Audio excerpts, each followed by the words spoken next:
Hi, I'm Barry Ostrowski. At RWJ Barnabas Health, we believe that everyone needs to be informed about the important healthcare issues affecting their lives. That's why we're proud to support the important educational programming produced by the Caucus Educational Corporation. Funding for this edition of One-on-One with Steve Adubato in your neighborhood Montclair has been provided by the Russell Berry Foundation, RWJ Barnabas Health, Fedway Associates, the Fidelco Group, Caldwell University, Suez, and by Adler Aphasia Center, helping stroke and brain injury survivors recover their speech. Promotional support provided by The Record, North Jersey's trusted source, and NorthJersey.com. And by New Jersey Monthly, the magazine of the Garden State, available at newsstands.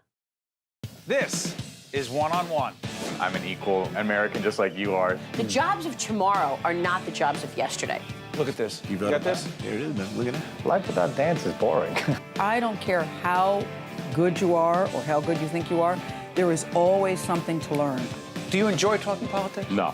People call me because they feel nobody's paying attention. Our culture, I don't think, has ever been tested the way it's being tested right now. That's a good question. High five.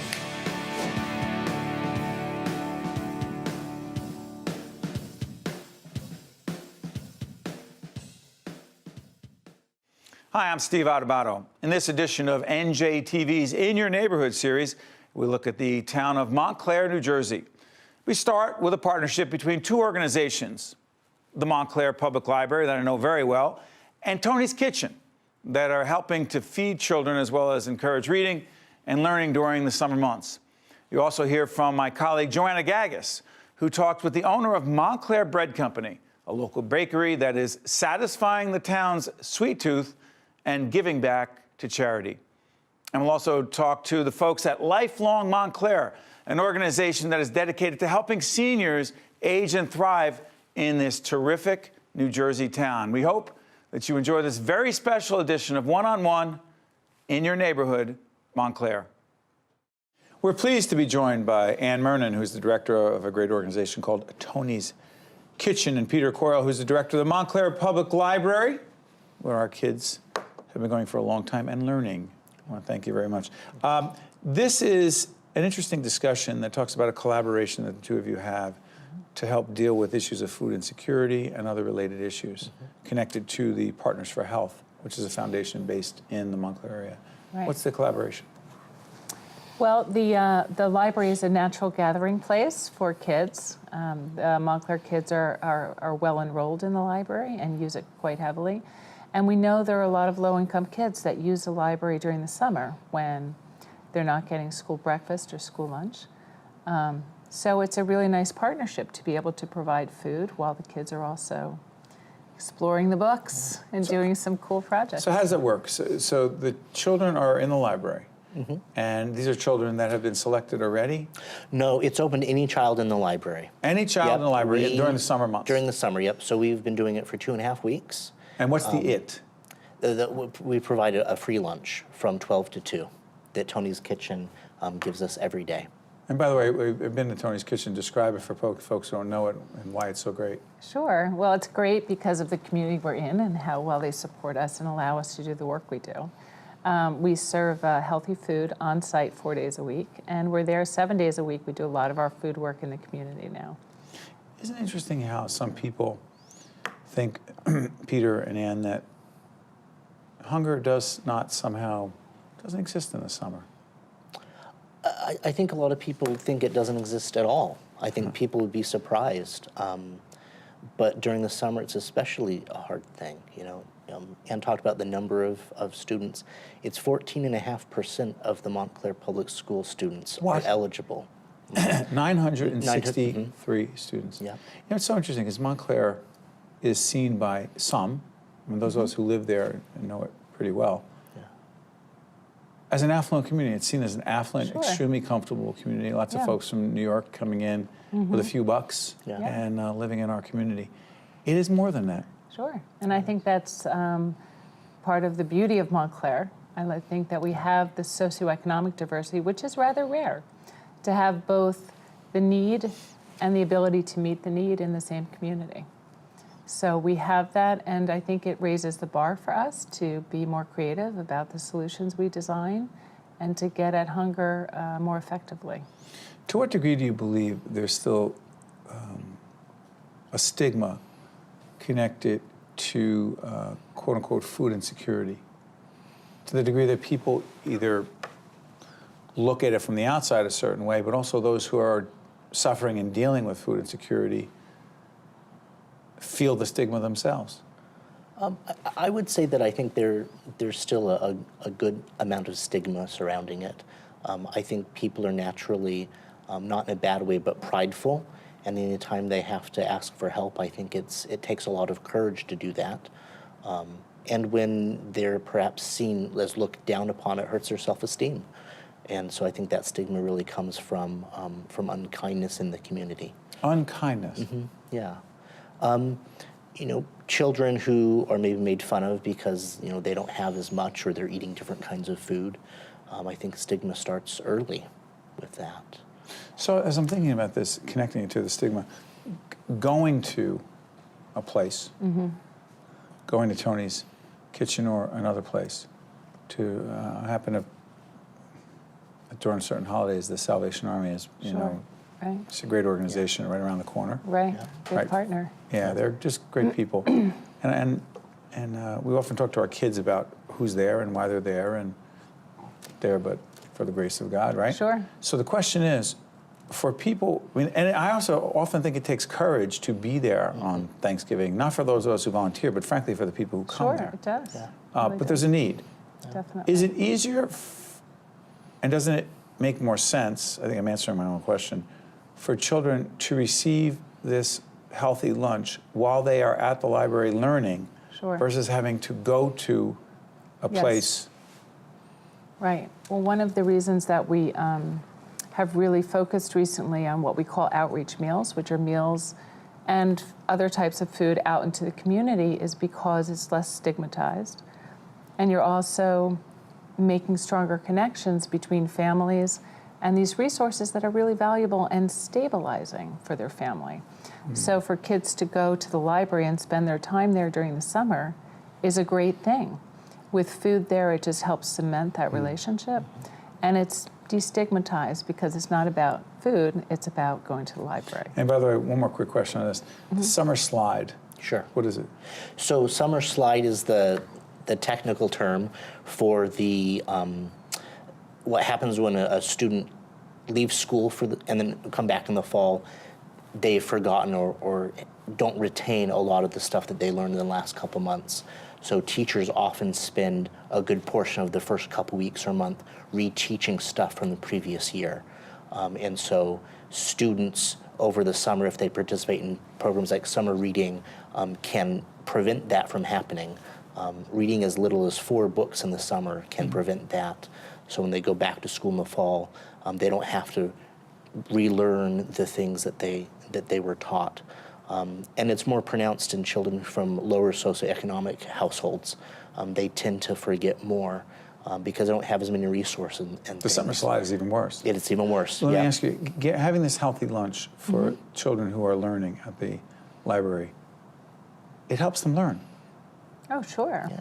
You just Explain learn that to better folks when who people you... think, like, what's the difference whether you have a good meal, a healthy meal or not at lunch? What's the difference? It makes all the difference in the world. If you're full of either highly processed or high sugar food, you feel differently. You Or come you're to the just table hungry and don't differently. have any food. Or if you're hungry, it's hard to focus. So it makes a big difference. Well, this is a terrific collaboration. And by the way, the Partners for Health provided a grant Yes. for you to make this a reality. Yeah. And they also support us in our effort to feature not-for-profits who are making a difference as part of our series, simply called Make a Difference. So Anne and Peter, I want to thank you for doing what you do. And Thank you. as someone who lives in this great town of Montclair, it's some who may not appreciate or understand. It's a community that's not just diverse, but caring and giving, but has tremendous need, not just wealth. Yeah. Thanks so much. Thank Thank you. you so much. We'll be right back right after this. To watch more One-on-One with Steve Adubato, find us online and follow us on social media. Welcome back. My next guest is keeping the Montclair area fueled by donuts and many other delicious pastries. She's Rachel Wyman, owner and head baker at Montclair Bread Company. Welcome to the program. Thank you. Montclair Bread Company, for anyone who lives in the area, is a staple, really. It's a place where you go and you indulge however many days a week you want to, right? That's how I define it. How do you define it? Probably the same. Yeah. I mean, it's definitely a place for treats, but then you can also get your daily bread there too, so balance. How did you get your start in this company? And in bread, really, in baking? My grandmother was a wedding cake baker. And so when I was little, I would decorate paper plates while she was decorating a fancy wedding cake. And that was, you know, before I could write my name with a pencil, I could write my name with a bag of buttercream. Important skills to have. Exactly. So I was always around it, and then I went to college and I baked cookies and brownies and sold them to local coffee shops to pay my rent. Very entrepreneurial of you. Yeah, and I was, you know, traditional college. I was hoping to be a teacher, but then when I got out, I realized that I really wanted to pursue the baking a little bit more, and the first class that I took at the Culinary Institute of America was a bread baking class, and I kind of fell in love with it. What is it about bread for you? What is it about the process? So I kind of thought I would go into the wedding cake thing too, but with the breads, I discovered quickly that when you're baking, you can be a part of the community every day. So you're baking the bread for people's families for breakfast, for the lunchbox, for the, you know, accompaniment for dinner. So you can really be a part of the community through this rather than just one special occasion. What does being a part of the community mean to you? Because you have really integrated yourself into this Montclair community. Yeah, I think just having a welcoming place for people to stop by, you know, it's great if they buy something, but just to know that the door's always open and there's always a friendly face, I think is really important. And I have 3 kids, and so how old are they? They are 6, 8, and 9. So having a place for them to be and kind of understand business and understand baking, but also meet people and, you know, help to solidify that is great too. How do you manage that? Because baking requires early mornings, right? Having a bake shop requires those early mornings. How do you manage all of it with, you know, being a mom? How does that work for you? I have a lot of help. The kids have a wonderful nanny that takes care of them early in the morning, but I haven't been on the 3 a.m. shift for a little while. I have an incredible team of bakers that have been trained to make everything at the bakery now so that I can come in a little bit later. So I do school drop-offs part of the week and get up early the other half of the week, and you know, and then they spend a lot of time at the bakery. My kids get up really early too, so. Future bakers in training. Yeah. So you were recently on the cooking channel's Doughnut Showdown. You won. I did. Talk about that experience. And you said you went up against some true donut makers. I did, and at the time, I had very little experience making donuts. I was never trained to make donuts. We kind of just fell into it because we wanted to eat them one day, so right. It wasn't part of the original plan. Necessity is the mother of invention. Exactly, right? And the donuts came into the business 6 months after I opened. It was all about bread in the beginning, and it still is. Donuts are just fried bread. Right. So, but you know, being on the show, the people that I was up against were trained to make donuts, and I'm just frying brioche dough. And it was, I think the thing that I liked the most about it was just getting to spend the time with them off camera and really understand more about the process of making donuts. So, how does a person work in a donut shop, for lack of a better term, and maintain health? Because you clearly are committed to health, and we'll talk about that in a minute. So I, you know, for a long time, and still I have a 2 donut a day habit. I have to have a glazed donut and an apple cider donut every day. Every day, that's your routine. And okay. then, you know, after my 3rd was born, I struggled to keep the weight off. After, you know, I had 3 kids pretty close together, so I was probably 65 pounds over my normal healthy weight, and I didn't want to stop eating donuts. So I started running. I noticed that a lot of our customers on Sundays, we used to only make donuts on Sundays, and now they're 7 days a week. But in the beginning, it was only Sundays. And the large majority of the people coming in to buy the donuts were runners. because you go for a long run on Sundays and then you can indulge in whatever you want. Absolutely. So you started some races, yeah, right, together with these runners in the community, fueled by Doughnuts. Tell us about it. So we started out with a 4K fun run to commemorate 4,000 likes on our Facebook page. And we had 125 people sign up to run with us in 2 weeks. Wow. I've never had run a mile myself before then, and that was my first 2-point-some miles and change. I'm getting the sense you're an ambitious person. Yeah. When you do something, you go full throttle. Right. Well, I did it, and I thought, oh, well, that wasn't so bad. So then I signed up for a half marathon, because that's what you do after you run 2 miles, right? Right. So, and then the following year in December, we hosted our first 5K. My friend Gina Imperato helped me organize it, and we had 750 people sign up in 10 weeks to a sold-out event. And we noticed that the majority of the people signing up were our customers and not runners. And so we wanted to keep them involved in the running community, and that's why we created the Fueled by Doughnuts Running Club, was to really give people a place that they knew they could come and have someone to run with, no matter how far they were running or how fast or slow they were running. They'd All always levels. have a friend. Yeah. And now you're running races, and you're donating to local charities and organizations. Talk about some of them that So you're giving back last to. year's 5K raised $29,000 for the Covenant House of Newark, New Jersey, and we've really partnered with them, and they help get teens off the streets. And one of the ways they do that is by creating running groups for their kids too. So we get to have the kids from the Covenant House come and run in our race, and then give back to them through the sponsors we've been able to raise money from. You are a strong woman. You're an entrepreneur. You're making a difference in the community. What advice would you give to someone quickly who is starting out and wants to make a difference? I guess hold on tight. Yeah. And don't get used to your pillow, because you don't get much sleep. Yeah, I hear that. Rachel Wyman, owner and head baker of Montclair Bread Company, you really are making a difference and making it taste good along the way. Thank you so much. To see more one-on-one with Steve Adubato programs, visit us online at steveadubato.org. If you would like to express an opinion, email us at info@caucusnj.org. Find us on Facebook at facebook.com/Steve Adubato, PhD, and follow us on Twitter at Steve Adubato. We're pleased to be joined by Dr. Katie York, who is Director of Senior Services at Lifelong Montclair. How you doing? Good. How are you? I'm doing great. Now, since I live in Montclair, by the way, you don't have to live in Montclair to care about this subject. You just have to want to live a long and healthy life. What is Lifelong Montclair? Since I live there, does that mean later on it's going to be a good place for me to be? I hope so. I hope we're making it a good place now for our current seniors.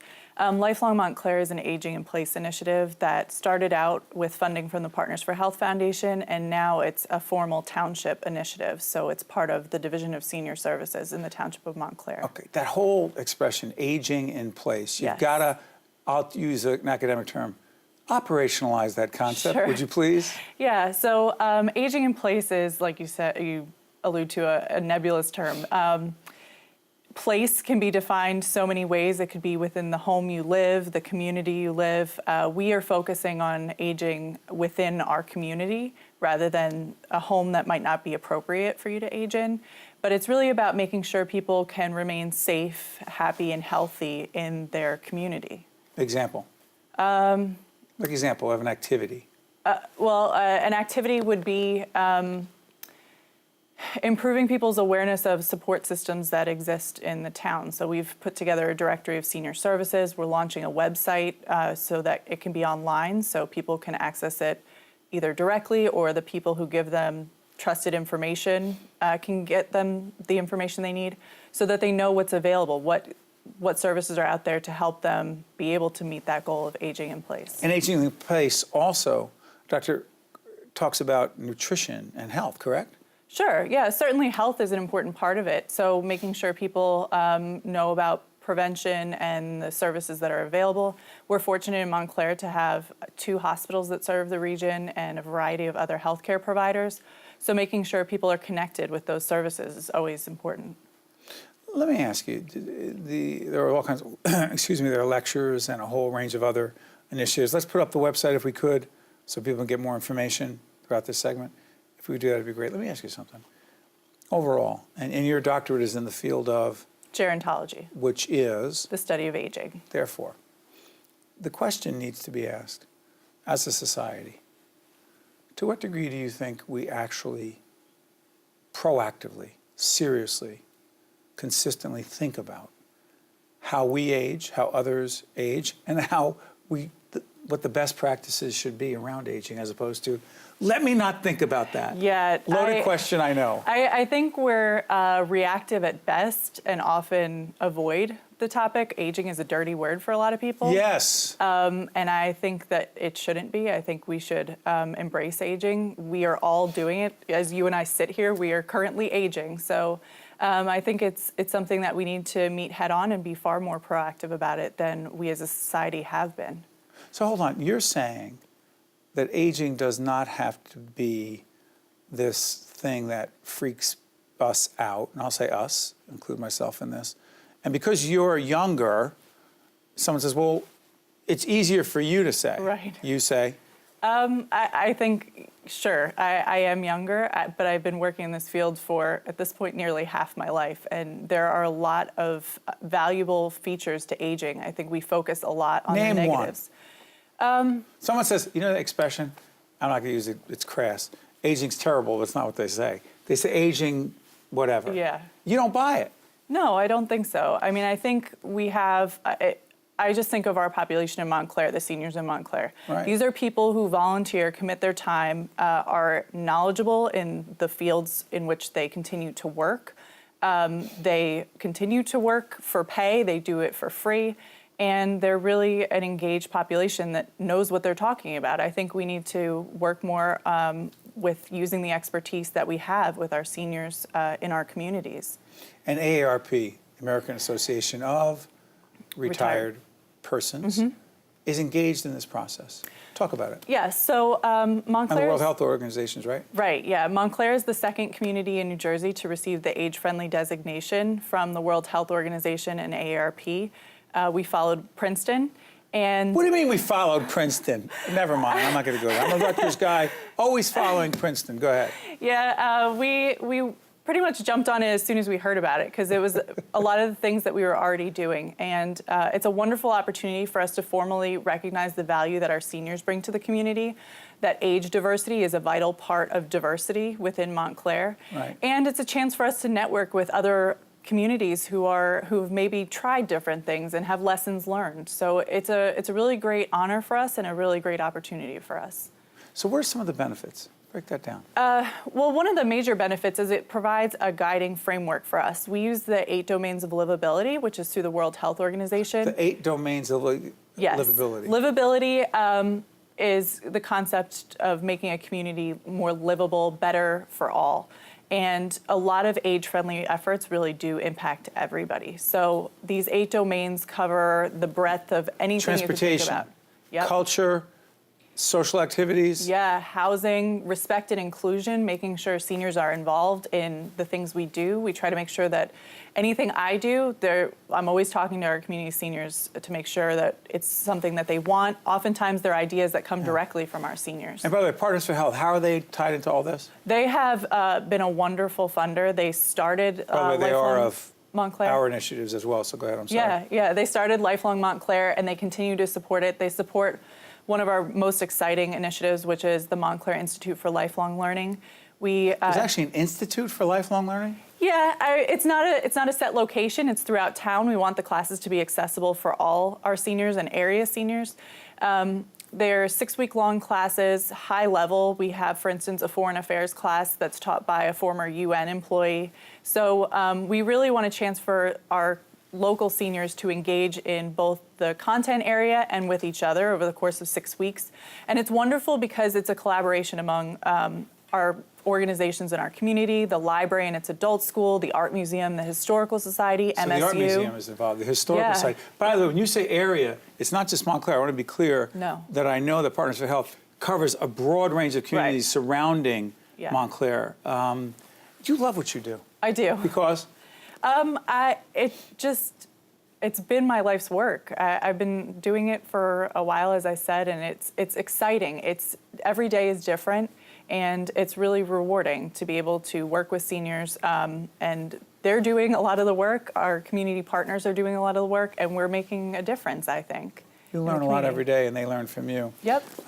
Dr. Katie York, Director of Senior Services, Lifelong Montclair. Keep doing what you're doing. Thank you. Thank you very much. Thanks. That was great. One-on-One with Steve Adubato has been a production of the Caucus Educational Corporation, celebrating over 25 years of broadcast excellence. Funding for this edition of One-on-One with Steve Adubato in your neighborhood Montclair has been provided by the Russell Berry Foundation, RWJ Barnabas Health, Fedway Associates, the Fidelco Group, Caldwell University, Suez, and by Adler Aphasia Center. Transportation provided by Airbrook Limousine, serving the metropolitan New York, New Jersey area. Hi, I'm Eric.